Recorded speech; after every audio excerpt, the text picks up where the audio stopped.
I'm Stephen Galpin and welcome to Property Question Time. This is the programme where you can have your property related questions answered by a team of experts, and joining me today is Richard Murray, CEO of Eurolink Technology, suppliers of Vico property management software. That's a mouthful, isn't it, Richard? But I've got it all out for you. There we are, welcome to you. Thanks a lot. And joining Richard is Ryan Hughes, founder of the Investa.com buy-to-let marketplace. Welcome to you, Ryan. Thanks, Stephen. Right, we'll get straight on with the questioning, and Ryan, you're going first. I wonder if the panel could tell me if I'm reading the market correctly. It's going to be a brave one, isn't it? I'm assuming if prices drop, it will be as a result of less and less transactions, which might in turn increase the level of demand for rental property. i.e., with low purchase prices and high rental demand, it seems to me an ideal time to build a portfolio of buy-to-let properties. Am I correct? What do you think? I think the biggest question is dependent on what they want their portfolio to be, whether it's houses or apartments, because I believe there is two big trends at the moment in terms of residential houses and apartments. Apartments still being residential owner-occupiers, but that buy-to-let apartment market. For me, the houses we've not really seen any significant dips or slowdown on the buy-to-let market side, but residential, we've seen a lot of stumbling blocks and a higher fall-through rate, therefore more properties coming back to the market, but not new properties coming back to the market. So the prices have been curved by surveys being downvalued, but whilst we've seen a weak pound, the overseas market has picked back up, certainly in the buy-to-let market. So it doesn't mean there's been a drop in appetite for the purchases. Okay, but I'm seeing in the newspapers rental rates going through the roof. Yeah. What's causing that then? So depending on a lot of UK purchasers, landlords that have finance on the properties, they're then pushing the interest rates on their mortgages onto the rental amount, whereas the cash purchasers haven't had that. So the rents are increasingly going up and still going up. Some of the new properties that we've just seen, and the big jumps, because obviously the interest rates have made big jumps, and we're not talking 25, 50 pound increments. These can be hundreds of pounds increments. Some of the one beds even up north now, which was unheard of maybe a year and a half, 2 years ago, £2,000 a month. Right. You know, they're really significant from where, 900 to 1,000 would be high 2 years ago. But that is being pushed on by the people that have finance, I believe, in terms of the rental increase, because I definitely believe there's stock there. Ourselves have an influx of stock, portfolio disposal, but the rents are increasing. So for me, it's a perfect time to build a portfolio depending on what you're looking to purchase. If people are looking to acquire finance on the property, how much is that finance compared to the rental amount? If it's student, which is a cash to cash market, I've not seen as much rental increase in the student market because it's laid down to the cash buyers, and there is not a significant increase for the rental amount. Okay, but I mean, I was looking at some of the stats in London. They're saying now, and I'm presuming, probably Richard, you know better than I, but when they do these stats, they take into the rental market right across the board, housing association stuff, right across to private stuff. And they're saying the average rent now is 2,400, 500 in London now, which is, quite astronomical really. I mean, I can remember coming to London sort of 30 years ago and somebody paying £2,000 for their mortgage a month. And I thought, crikey, how does anybody ever do this? Where do you get £2,000 a month from? Yeah. But it's just an ever-escalating cost, isn't it? I mean, are you finding the agents you're putting software into are experiencing this? Yeah, I mean, the fall-throughs has been the biggest impact, hasn't it? And I think you're absolutely right. Ultimately, the tenant ends up paying. And that's not just now, that could be anything, whether agency fees are going up because there's more compliance, there's more work to do. Ultimately, unfortunately, the consumer suffers at the end of the day, and the consumer in this case is the tenant. Well, it's the same, isn't it? When they've changed the wording now, but when we had the 106 agreements, for instance, people say, "Oh, property developers can afford this. It's easy, they're rich people." But no, they're not, because they just pass it on the asking prices of the properties. Well, because they still need to make their margin. They've got to make their margin, haven't they? And I mean, it's very, very difficult. I think the thing that I worry about with the increase in rental rates is that, with especially young people trying to save up for a deposit to buy their own house, the higher the rentals, the less chance they've got of saving. So I don't know where we are with this one. I think people are really going to struggle to save, not only on the deposit for the property in terms of the rental increasing, but the utilities is a separate, they're getting hit from multiple angles. So that if there was a couple of £100 spare, that's being taken up by additional running costs to live in them properties. Right, we'll move on to the next question. That's with you, Richard. How are agents across the country feeling about the market over, say, the next 12 months? It would seem that rental business is going through the roof while sales are beginning to slump. Will this trend continue? Well, that is the big question, isn't it? It's obviously very difficult to say with any great accuracy. However, trend-wise, I think we're in a recession which is very different from those that have come before them. It's pandemics, wars. There's no blueprint to really kind of look back and say, well, what happened last time? Because what happened last time was very different. Usually, the property market is the first in and the first out of a recession. 2008. Yeah, absolutely. Yeah, that's sort of within my career span. But I think I'm hoping we're looking at a shorter and more shallow recession than is being predicted. But you're on your own with that one. The Bank of England think it's going to be 2 to 3 years, don't they? Yeah, but you look at other commentators, look at people like CBRE, the Financial Times. They're looking at the property market and saying, well, actually, we don't see much more than maybe a 5% next year, 2023, 5% 2024, before we see growth again. The more affluent areas of the market, talking about 3%. These aren't realignments of pricing. They're not crashes. They're just bumps in the road. They're almost, and remember, that's coming off a high bar. The last 18 months, I mean, I'm sure you'll have seen with your stock. I mean, you're coming back off a high bar there. So if that's the case, which, we all hope it is, because that looking at it optimistically, it is a different type of crisis. It is driven by very, very different factors. And also, I think, good property will still have lots of potential interest, and with lots of potential interest in less stock, it seems to obviously keep the pricing at a higher level. So I'm certainly hoping, the FTs of this world and the CBREs of this world, who are looking at it from a property perspective, because the Bank of England, you correct me if I'm wrong, they're suggesting that given longevity of the current circumstances, it will be a very deep and long recession. But if interest rates can peak towards the end of 2022, if we can get inflation under some sort of control, then I don't see why we should be in for the shocking time that's being predicted. I do just wonder, I'm not an economist and I'm not really qualified in any way to sort of speak about the economy or what the Bank of England do, but it just occurs to me that the Bank of England seem to be this one-trick pony, don't they? To solve everything with inflation, they're going to put the interest rates up. But I don't think this is inflation as we've known it in the past, is it?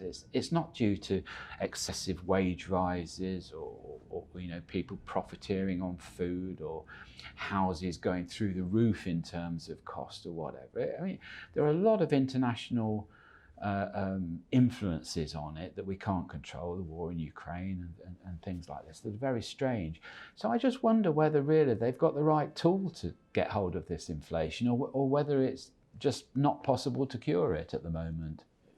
Absolutely, I don't know is the honest answer. I'm not an economist either.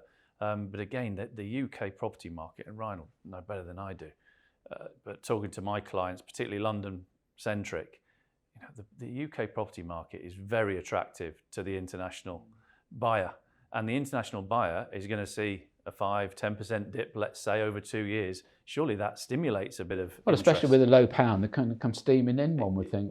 Yeah, I'm wondering if that that will be the change, or that will help buck the trend of previous recessions. Also, I believe sort of the top 25-30% of the market is speculative, which that will be lost in a recession. But like I said, if you've got less properties on the market, I just think there's going to be more interest. So yeah, I'm hopeful. I'm hopeful for the property market. Are you hopeful, Ryan? We're currently enjoying the stock that's available and the current situation in terms of people disposing of properties, which is where a lot of our stock comes from. I think a lot of people forget what happened during COVID in terms of the property market. Stock was zero. No one could enter a house. For me, this feels like a rebalance. We're in the fortunate position where we COVID-proofed our business, where people don't need to enter the property to purchase it because it's for investment purposes, and the marketing that we do is so extensive, videos and 3D tours, that they don't actually physically need to go to the property. So from a buy-to-let investment point of view in the property market, we're seeing a weaker pound driving the sales. The stock's coming in, people's personal circumstances are changing and disposing of the portfolio. That COVID period, which quietened the overseas market, has now picked up with double effect because of the weaker pound. That's good. Okay, well, on that happy note, we'll go to break. Join us again after the break when I'll be asking Richard and Ryan more of your questions. Hello, and welcome back to part 2 of Property Question Time. I'm Stephen Galpin. I'm with Ryan Hughes and Richard Murray.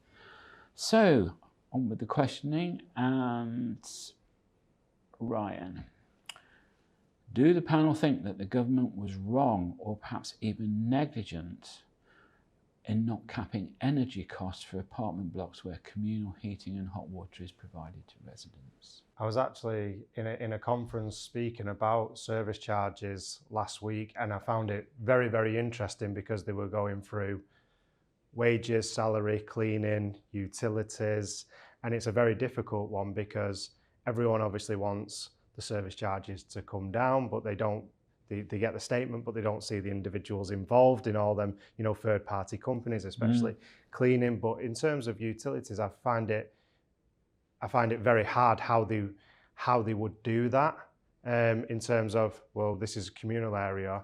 Well, my hallway is a communal. Are you capping? How do you do it? You either turn it off. I don't understand how it would work. I think they need to step in for the whole of the UK. Not just apartment blocks. Everyone's being affected by it. Apartments tend to have less heating, radiators or electricity than a house does. So I don't know how it would work. Well, yeah, but the thing is, it's like the block I live in across the road here. The heating and the cooling is provided by central gas boilers. Yeah. Sent round as a communal service. Yeah. The equipment is still maintained and owned by the freeholder. Yeah. But because it's a multi-unit development, there's no cap whatsoever on the costs. And I mean, my hot water costs, for instance, have gone from £40 a month up to £200 a month. And that's just for hot water. I mean, I'm lucky because I live fairly high up. I don't actually have to have the heating on very often because I seem to get everybody else's heat. But, it's really, quite a difficult situation. And I think they've overlooked this one. I think it's a choice, though, when you put yourself in that where you don't have full control of your utilities or the heating, and you're in that communal environment where you may have such heating and cleaners, etc. Then people have chose to live in them buildings or purchase in them buildings. So it's always a risk that you're taking, leaving it to someone else. That's like a lot of properties that I may purchase. I choose freehold because I don't want a service charge attached to them because I can't control it. Yeah, but I don't think you'd be doing a lot of business down here in London if you did go that way. Yeah. That's the trouble. Yeah.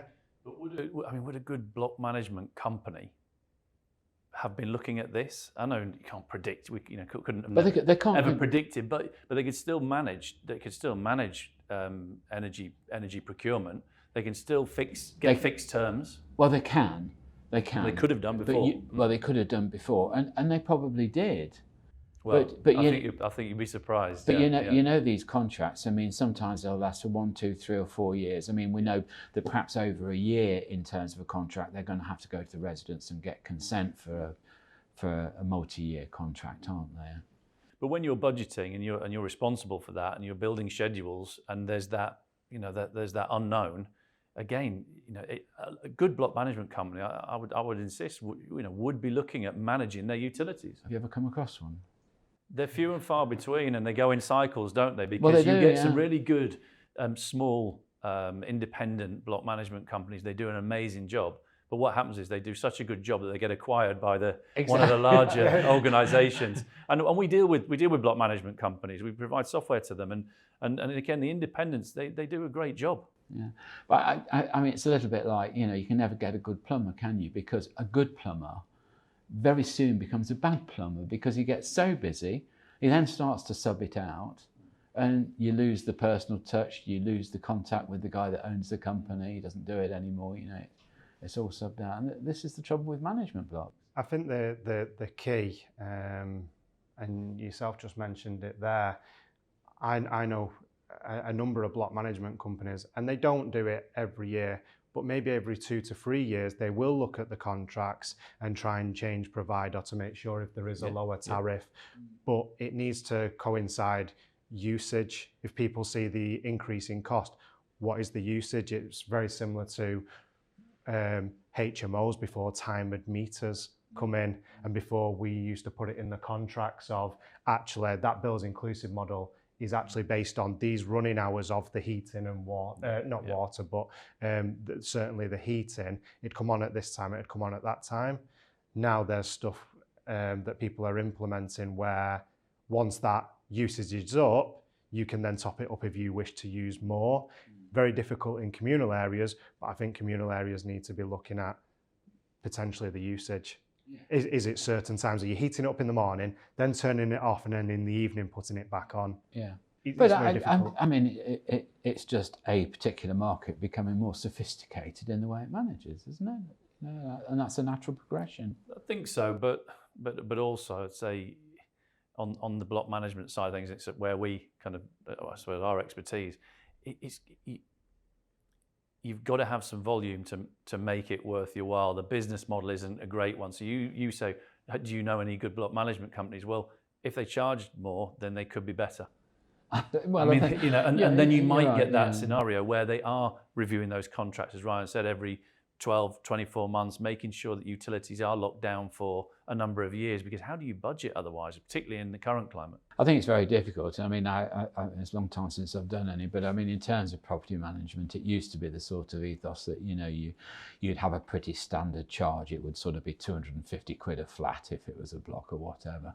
And I mean, that was a very dangerous way of costing because, say a mansion block in the West End of London is going to take such a lot of management, more than perhaps one of these modern ones, or certainly for the first 5 or 10 years anyway.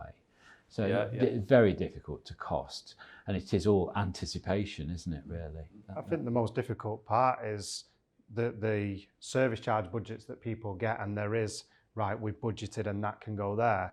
These utilities are just going out of control. I know. How do you budget for that? How does a block management company budget for that? And really what difficult. Do you do? Right, well, you've missed that cap, so no one has heating. It's not really the block. For me, it's not the block management, because it's the same as my house. Every month, the heating, the electric's getting more and more expensive. It's unfortunately out of my control. I can change providers, but they're all very similar at the moment. It's not a case of if they'll change. Well, there's not a lot of switching going on. Yeah.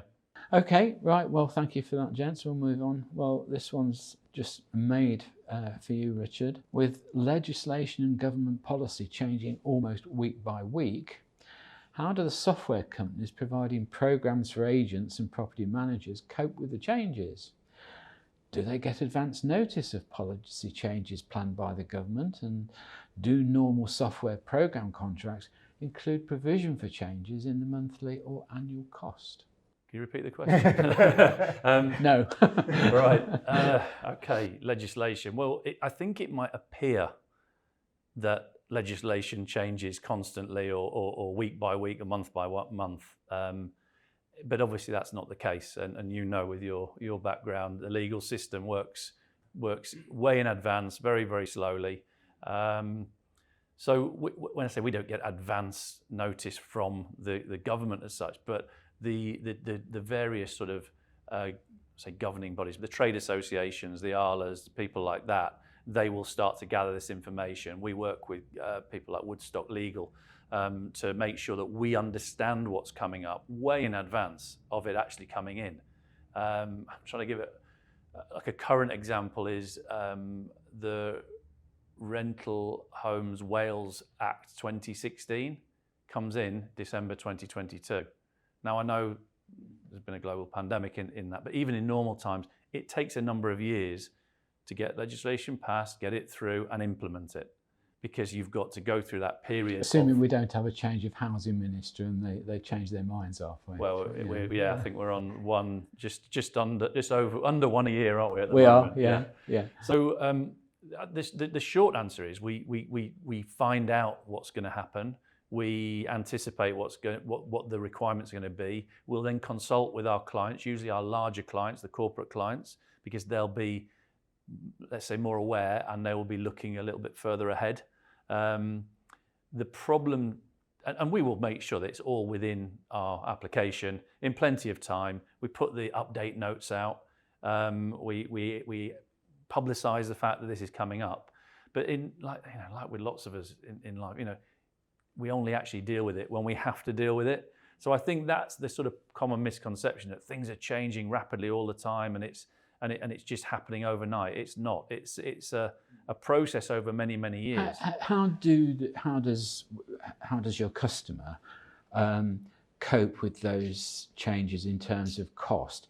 Do you build in a sort of contingency fee, if you like, to that monthly cost, or how does it work? Companies like ours are continually developing, continually updating their software, and that just forms part of that process. So a subscription model like ours would take that into account. So it's just like having sort of updates from Apple, isn't it, on your phone, I suppose? Yeah, similar, yeah. And do you read the update notes when you... Yeah. Thoroughly? Beginning to end. Thoroughly, yeah. So herein lies the problem. We can do all that, but again, it's you can't make people read those updates notes. Partly because they're pretty dull. Bug fix here, improvement there, and really it's about publicising. And our job then is to make sure that we market that. We make it sure that we regularly communicate with our clients and say, guys, this is coming up. It might be 6 months. It's almost like a countdown, isn't it? Yeah. But that's what we need to do. And our software needs to be fit for purpose, which means it needs to ensure that our clients can be compliant. And that compliance can be anywhere from marketing details through to gas safeties. I think probably the most difficult one actually is licensing schemes. So where you've got different licensing schemes with different local authorities, that's a tricky one. But again, technology delivers, right? So there's a platform called Kama. It monitors all the licensing schemes and all the local authority listings constantly, so you can be updated and we can integrate with them as a software developer. So there's technology helping with that, but I would say licensing is probably the most difficult one to keep on top of it, and it comes in quicker than legislation.